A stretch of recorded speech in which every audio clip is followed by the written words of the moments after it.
Hey guys, Cynic here, and today I wanted to talk about Gundam, and I wanted to talk about how I feel like the game is currently and things I would like to see changed moving forward to make this game better, like just from my feedback and my experiences, and let me know if you guys feel the same below, or if you have any things that you disagree with, also let me know.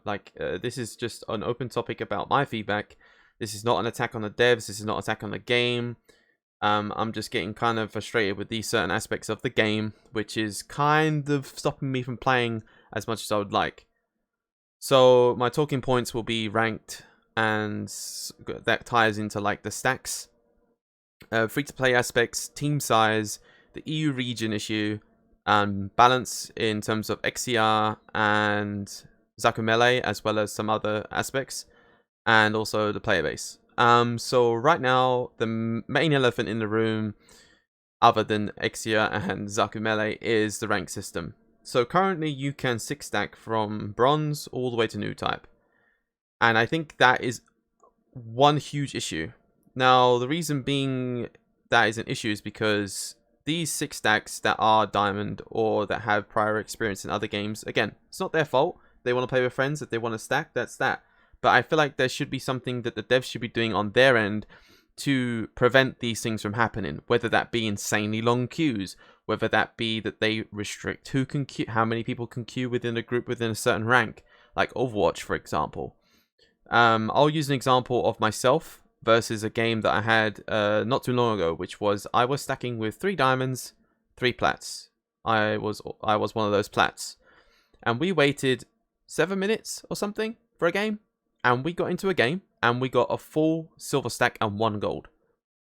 Now, yes, they were stacked. They were a 3 and a 2-man, but that shouldn't happen. I'm sorry, that should never happen in a million years. Of course, they stood no chance. They got spawn camped. They had a great experience. I can say they weren't disappointed at all with the outcome, and we gained 60 points from that game.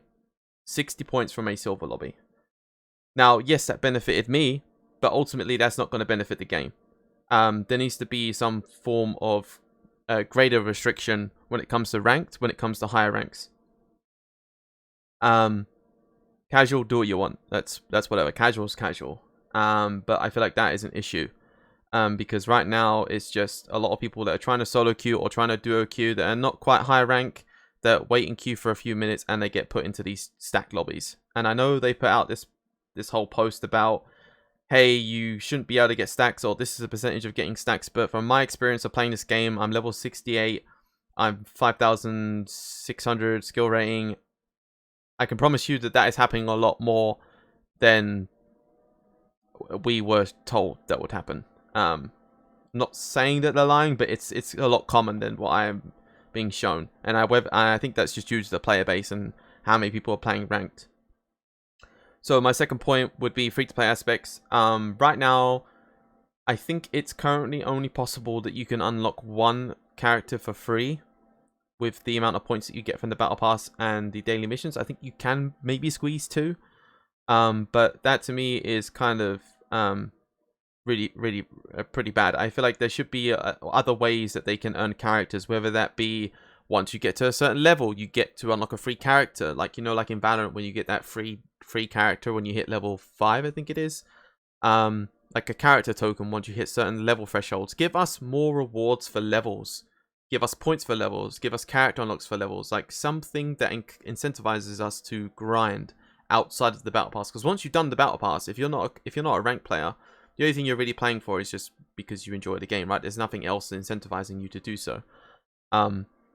So there needs to be some work on that. I don't really know what they can do outside of the ideas I just said, but there needs to be something. Players should not be forced to, especially for a game that has a lot of character swapping and incentivizing countering. There shouldn't be this huge gatekeep. I understand there should be a small one for free to play, but not a huge one where they have to pay money to get all 5, sorry. So another thing I was going to talk about, this is subjective, and I feel like it's just probably my personal opinion. I feel like 6v6 is way too chaotic for this game. I feel like 5v5 would have been like a really good spot, but I feel like 6v6 is way too chaotic, in my opinion.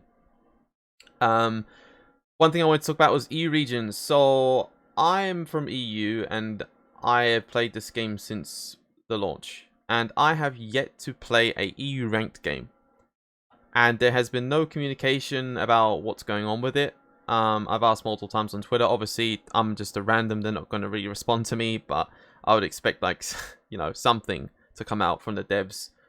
Because, like, I've tried to queue every single day outside after their post. Every single day, I've tried for at least an hour to queue EU. Never popped. So I don't know what's happening. I don't know whether it's the fact that there's no players in EU and everyone's just gone to NA because they know it's working, or if NA or if EU servers just don't work at all. So that's really frustrating because, like, when you play on EU servers, the game feels so much smoother. But when you play on NA, you can feel it is a bit jarring and stuff like that. So yeah, that seriously needs to be looked into, and seriously needs to be more updates from the EU side, because it feels like right now, it feels like EU just doesn't exist on their radar, in my opinion. Just from my experience as an EU player. I don't know if anyone else feels that way, but that's just the way I see it. So let's talk about the other big subject, which is Zaku Melee and Exia. So the reason why I'm bringing these two up in particular is because I feel like the game was in a much better spot when these two characters were behind a paywall, or just weren't released. The reason being is because they have very overloaded kits, and they can do a lot with little to no effort. So I will take Exia for example. Exia does way too much damage from range, should have damage fall off, or just a damage nerf in general. Its dash should not, well, in my opinion, the shield for, let's just say Sazabi's holding his shield up, and the Exia dashes into that Sazabi. The shield does nothing, but just make it easier to hit. It does nothing. Yes, you can use your boosters to dodge, but again, you're using your boosters to dodge, and then you can't run away from anything else. And I just feel like the fact that you can get stunned by that and you take no reduced damage from holding a shield from it, it doesn't make sense to me whatsoever.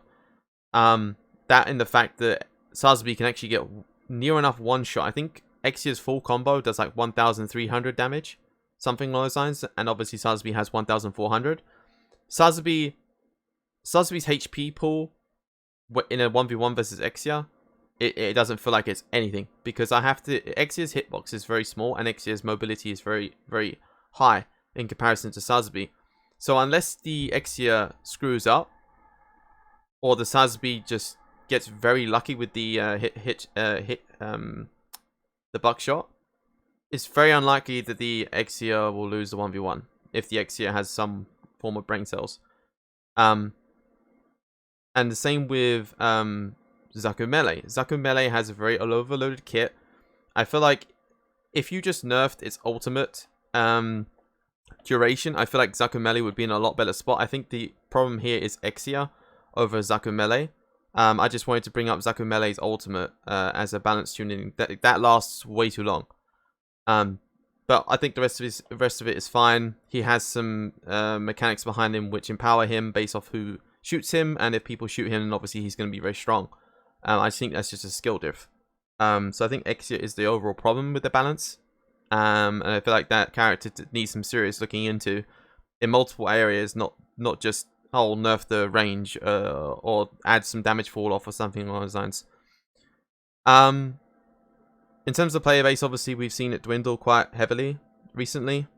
Again, I feel like this game needs to kind of survive for a little bit in terms of get out some balances, get out some content, and make some changes to ranked and the stacking system, and I feel like people will come back. But right now, I feel like a lot of people are frustrated with some of these issues, and obviously, again, this is just my personal feedback. And obviously, if you don't share the same value, then obviously that's up to you. You have your own entitlements to feedback. But that's all I wanted to really say about Gundam. I really like the game. I really want to enjoy the game, but right now I'm kind of struggling to play it outside of stacking because the game is just not enjoyable when I'm not in that situation. But yeah, that's enough of me ranting. Hope you guys liked the video, and share your comments and feedback below, and we can have a discussion. You can also message me on Discord as well if you feel like you disagree with any of my points. But if so, I'll see you guys next time. Peace, my dudes.